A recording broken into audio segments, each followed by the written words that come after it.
Human rights and the Fifth Estate.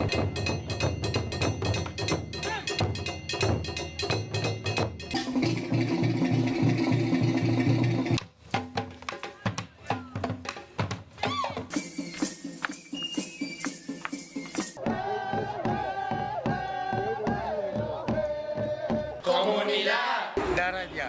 Smile. Harambe. Makar. Righteousness. Habla. Human rights and the Fifth Estate.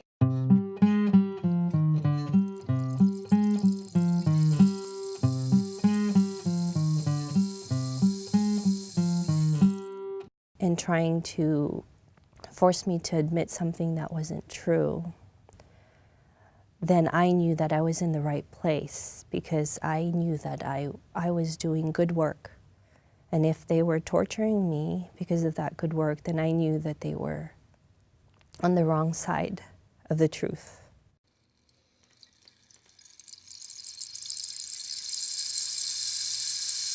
By the time I got to college, I say, why do I know so much about these other movements happening in other parts of the world? But when I went back to the Philippines, all I knew was my family would take me to the nice parts, to the mall.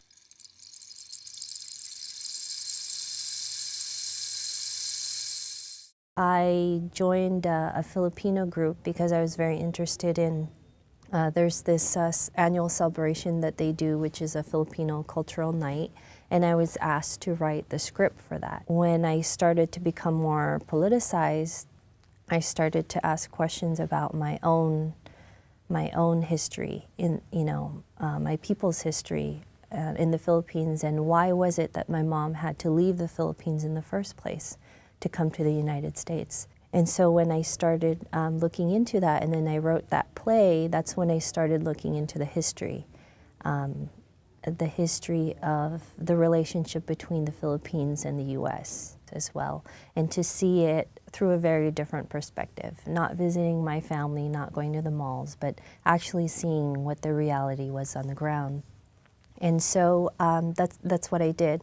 I'm also very interested in health work, and so I went with an organization in the Philippines, Community Health Development, and really integrated with the community and saw how they were able to make herbal gardens.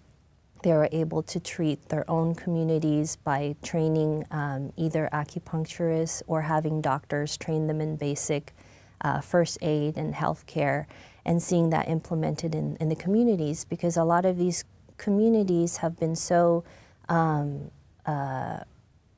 neglected by the government. Like, even though there's no resources, very poor communities.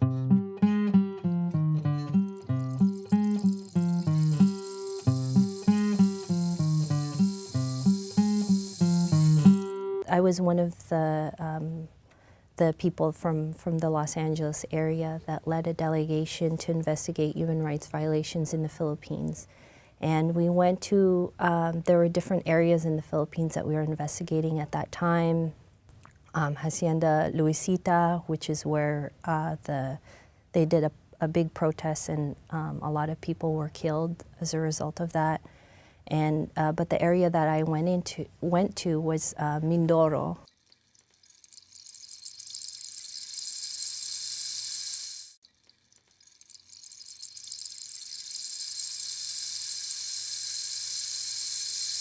The first time I encountered it, and at that time I was documenting. I had a camera, and then they had a police, a barricade, and they had checkpoints, and they were threatening, you better not be filming me. And he was really rough, and I remember at that time feeling really scared, and because we were there to document and investigate human rights abuses that had happened in the area. And so that was my first taste. And even we did a big press conference, and even after that, I found out that the military was really, really upset and harassed. We were harassed because there were these main banners basically saying that I went with a group, human rights group called Karapatan, one of the leading human rights group there, and they were doing a lot of red baiting and black propaganda, saying they were part of the underground revolutionary movement, and then don't believe them. And we were international solidarity mission, so it came not just from the United States, but Europe, Canada, other parts. And so it was a way for them that they would hope that we would get convinced that these local organizations were part of that. But of course, talking with the victims and the victims' families, it spoke otherwise. And just even the harassment that I felt as a missioner in 2005, I felt that.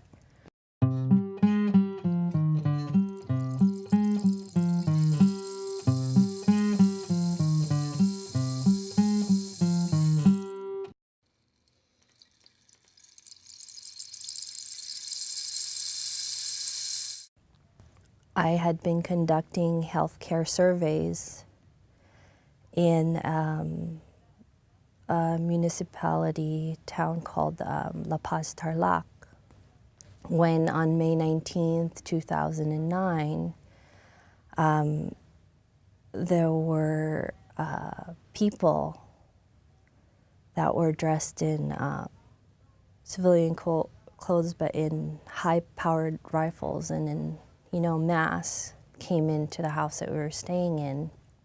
And, they came in and they forced us to go on the ground. I was just like, I didn't know what they were doing, and I was saying, well, what are you guys doing? And I just started screaming because I was, being a human rights worker, I knew that, they could try to take us. And so, of course, I refused to go, but what can you do when there's people pointing guns at you? And so they told us to go on the ground, and I had refused, but even then in the house they already started beating me, started hitting my my chest and forced me. I was with two other companions, and then they forced us into a van, and I remember struggling very hard, but by then they were trying to punch me and forcing me into the van, and I was refusing to. But eventually they were able to put us in the van. I was blindfolded and handcuffed. And we were taken to what I believe to be Fort Magsaysay, which is a military camp in Nueva Ecija. And I was blindfolded and handcuffed the whole time, and then brought into, I was held in, separated from my companions and held in solitary confinement.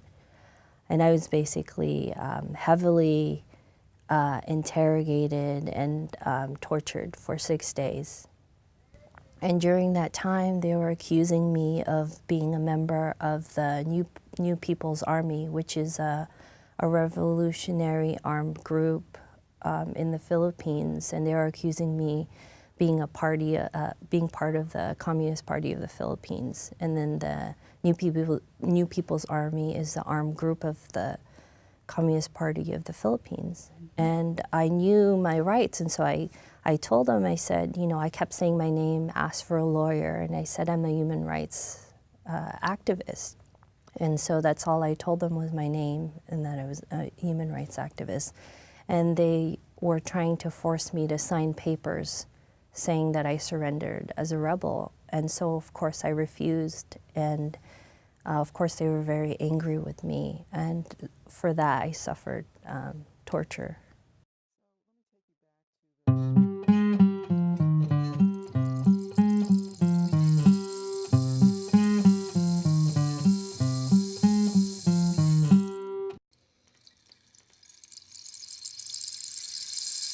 There were about 15 men with fists to my chest already there at the house, and they dragged me, and so I had a lot of scars on my my knees and my feet from that. Basically dragged me because I was refusing to go into a van, and then they took us into the military camp. And it was at the camp that I suffered more severe torture.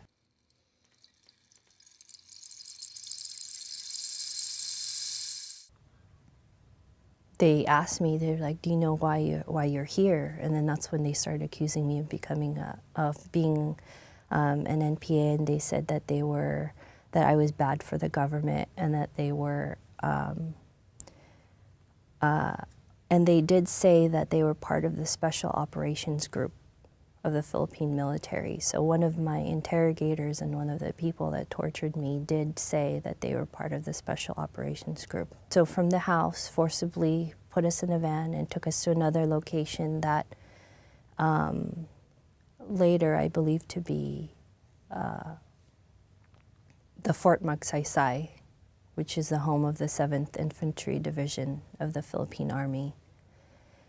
And they were, you know, some of the rooms one of the rooms that they took me to, there was kind of like communications that I heard. The whole time I was blindfolded and I was handcuffed, and I was brought to a small cell in solitary confinement. I wasn't fed for the first couple of days, and they would bring me out of that cell and they would basically beat me, and they would ask me questions. The interrogations were continuous, so relentless. They would take me in and out, and then that's when I knew that I would be tortured, was anytime sometimes the interrogations would happen inside the cell, but when they and some of the beatings did take part inside the cell, but they would take me out as well.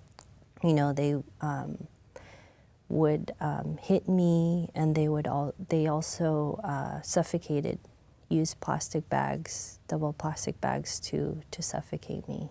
At that time, I believed that I wouldn't get out of it alive. And at one point they even said, you know, she's not gonna, you know, just kill her.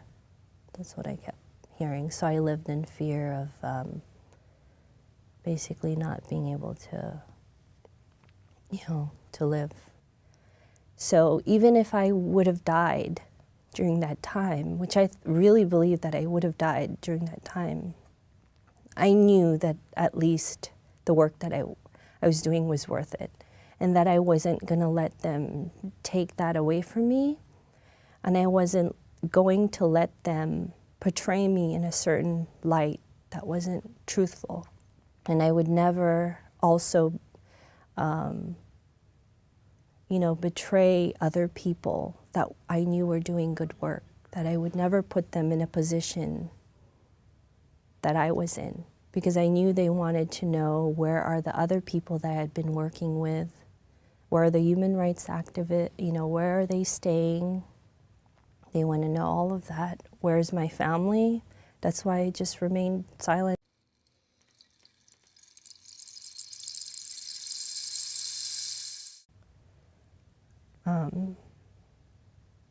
It's hard because when you're in the being tortured, you don't know what's going to happen. But I just held on to that. So, you know, something probably to try to occupy my mind, to create and to remember all of the people that I loved, and also all of the people that that I had worked with, that motivated me to do that kind of work. That's what I held on to. And I think I knew that they wanted me to stop the work that I was doing. And that they wanted to you know, I think, you know, and then I think that they also wanted to try to get away with what they did to me. I think at the time, I'm not really sure if they knew I was a US citizen. I'm not sure they did. Actually, at one point in time, one of my, because I speak fluent Filipino, so when I Tagalog, so when I go out in the communities, people don't necessarily know that I'm a U.S. citizen. And at one point, one of my interrogators said, do you actually think that the Canadian government can do anything about this? And I remember thinking in my head, oh, okay, they think I'm Canadian. But I didn't say anything. Definitely, I was heavily interrogated and tortured for 6 days. I was surfaced on the 7th day, which was unexpected. I actually thought one of the interrogators said that I was actually going to be transferred to a different facility, and they said that, and there they won't be as nice to you. And I thought, they were nice to me here, so it's basically a threat that things could be worse. And so I was expecting the worst, and I didn't expect that they would drop. So what they ended up doing was dropping me off near my relative's home.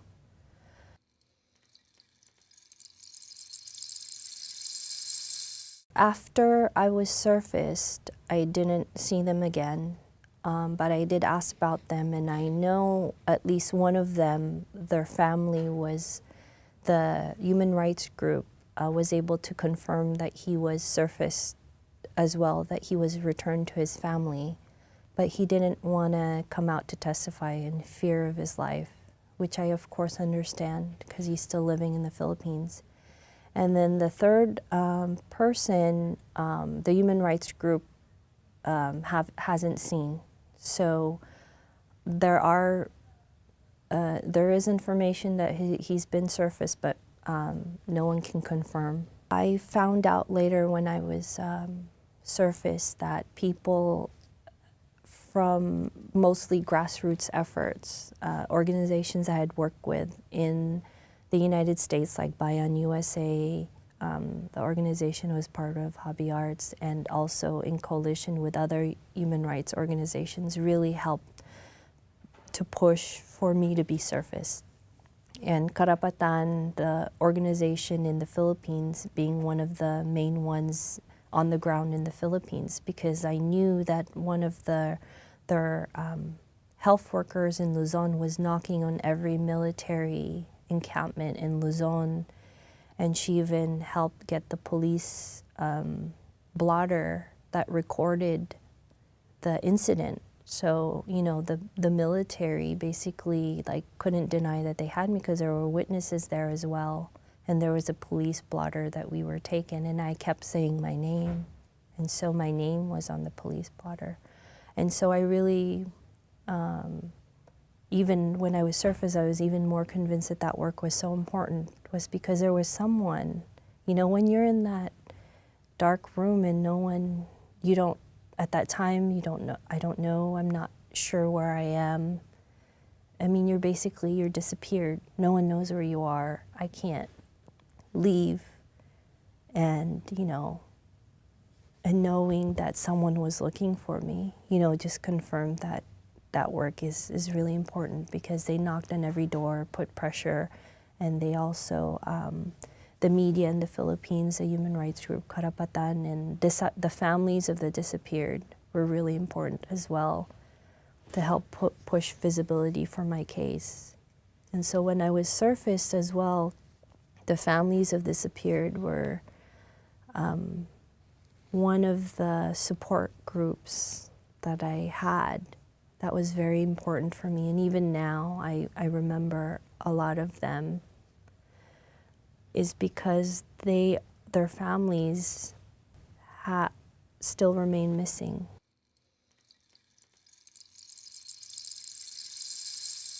The human rights violations in the Philippines are occurring under a very specific plan of the government, a counterinsurgency plan that is patterned after the US. And every administration has its own name.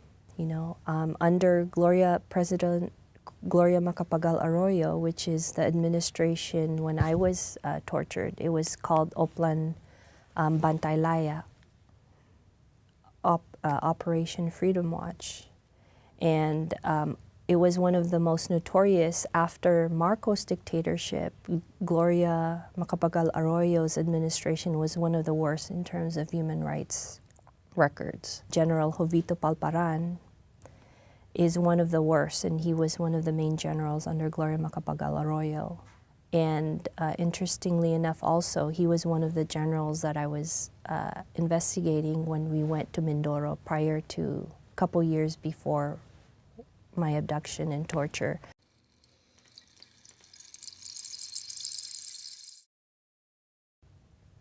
It's important for survivors to speak about what happened to them. It's because the government, even up to now, continually denies, the Philippine government denies what happened to me. There's been no justice in terms of my case and the hundreds and thousands of other cases of human rights violations. And they're going to keep doing it, but what they can't erase, they can't erase the marks on my body. They can't erase my voice. They tried to. One of the main goals of torture really is to silence you.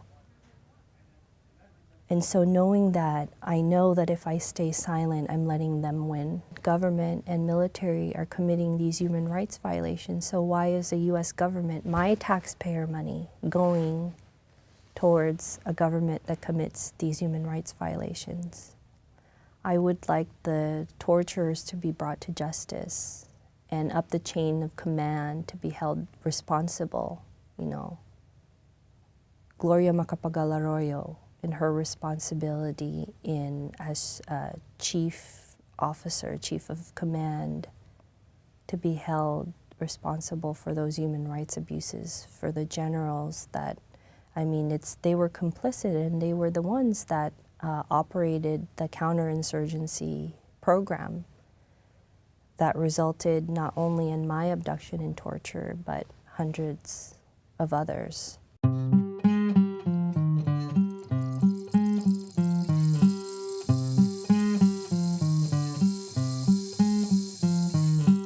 The government in the Philippines is a very, very corrupt government. It's a government wherein the people who occupy the seats are more or less really, really wealthy families. So I would say maybe like a handful, less than 10 wealthy families own all of the Philippines and also more or less occupy the Philippine government.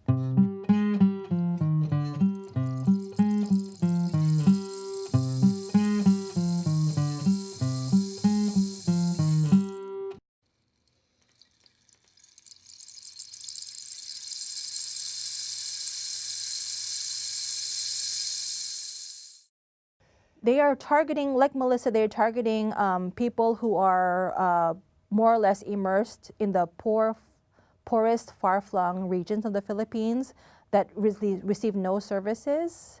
And Brandon, in Brandon's case, he's fighting for indigenous people's rights. In the indigenous areas of that portion, there's a lot of mining corporations, big foreign mining corporations, and there's a strong indigenous people's movement, you know, against the presence of foreign mining operations.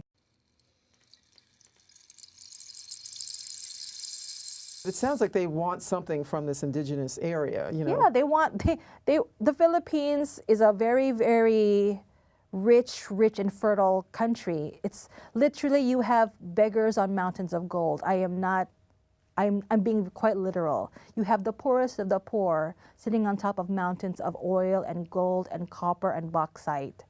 And this, of course, is of large interest to foreign multinationals, right, who want to extract all of this. So how do you get it? You throw those people aside and you take. Our alliance was founded during the time of Gloria Macapagal-Arroyo's administration. So we were founded in the peak of the killings and abductions that were happening on 2 to 3 times a week in the Philippines at the time. So human rights abuses has always been like a cornerstone campaign of our alliance.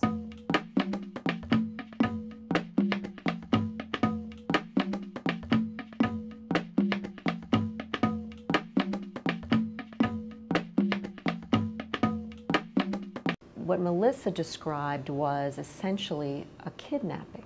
right? She was grabbed out of her home by unidentified people and brought to a location that, as best she could understand, may have been a military installation, but really that she didn't know where she was. So that's one of the worst forms of arbitrary detention because it's secret. Secret detention is one of the most, secret detention in and of itself is a form of torture because it really is designed to bring psychological pain to the person who's been deprived of liberty because their entire sense of control is lost and the feeling of helplessness is so deep and dark. And as I said, it's designed to instill that kind of fear.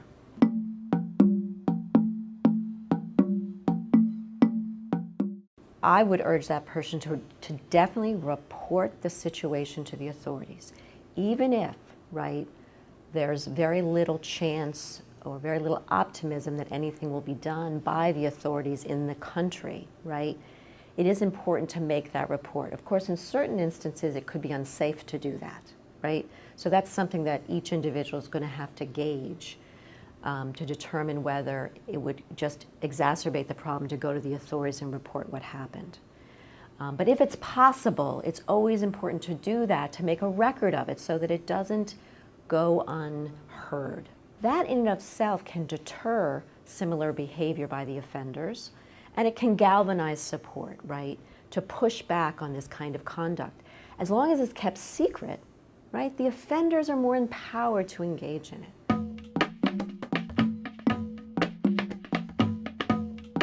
People shouldn't think that their voice is so small, and what is a letter really going to matter when we're talking about, you know, the country of the United States and the country of Philippines, but it actually really matters. People that are, you know, have been arbitrarily deprived of their liberty and are sitting in dark, dank cells, it really does matter, and it matters to their families, and it matters to their friends, and it can give them some energy and strength and courage, right, to continue on in their work. So I really urge people to provide support, whether it's signing a petition or writing to a government official or just a personal letter to the victim, or, you know, attending a protest. Or giving $5, right, to an organization that's supporting that particular individual or that particular issue, right? It all is meaningful.